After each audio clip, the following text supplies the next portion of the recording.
شوف، دول الجزائريين في المغرب بينادوا الله اكبر عمي تبون، اللي كانوا بيوصفونا بالعبوديه عشان بنقول عاش الملك الله ينصر الله يشافيه. ديما بيشوهوا كلمه عاش الملك.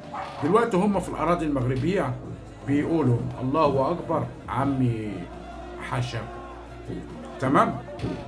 طيب، لو المملكه المغربيه مش دوله حضاريه، لو مش دولة متقدمة، لو المملكة المغربية مش دولة ثقافية ومتحضرة بحالها بحال دول أوروبا، ما كانتش هتسمح بحاجة زي دي. بس بالعكس، هم شايفين حرية. الجزائريين دلوقتي في المغرب شايفين حرية وعايشين حرية.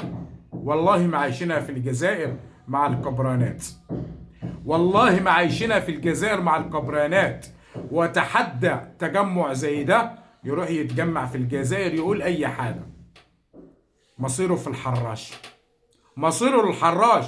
ولكن هو في المملكه المتقدمه المتحضره اللي فايته عليهم بالزاف. الله اكبر عمي حاشاكم.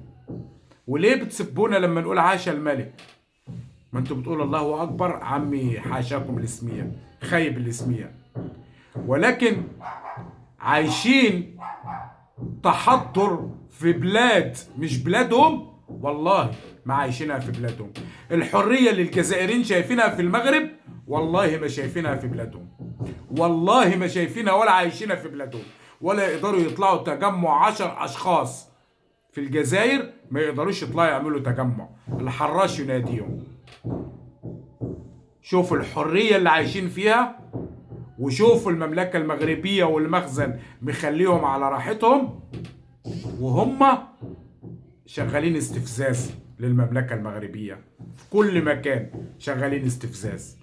أهم حاجة هم دابا عندهم نشوة الانتصار. أنا أقول لك العقلية الجزائرية، هو دابا دول اللي أنت شايفهم في الفيديو دول عندهم النشوة بتاع الانتصار. إحنا في المروك وبنهتف لعبد مجيد وهزين الدرب الجزائري. هم دابا حاسين بالنشوة، ما يعرفوش ان هم في بلد متحضرة، بلد فايتاهم، ما عندهمش هم الكلام ده. ولكن عقليتهم دابا محسساهم ان هم ابطال، ان هم انتصروا على المملكة المغربية. انا بقول لك كده والله، هم حاسين بالنشوة، بالفخر، بالانتصار. علاش انا هزيت العالم وبهتف لعبد مجيد داخل المملكة المغربية، واصلا المملكة ما مسوقة. هذا الشيء عادي. منتخب مشجعين جايه تشجع المنتخب بتاعهم عادي، ودي بلد حريه المملكه المغربيه. ولكن شوف العقليه الجزائريه وشوف الاستفزاز الجزائري. ولا طيقه في ولاد عتيقه، لا، لا طيقه في ولاد تبون والكبرانات. الله يدير الخير.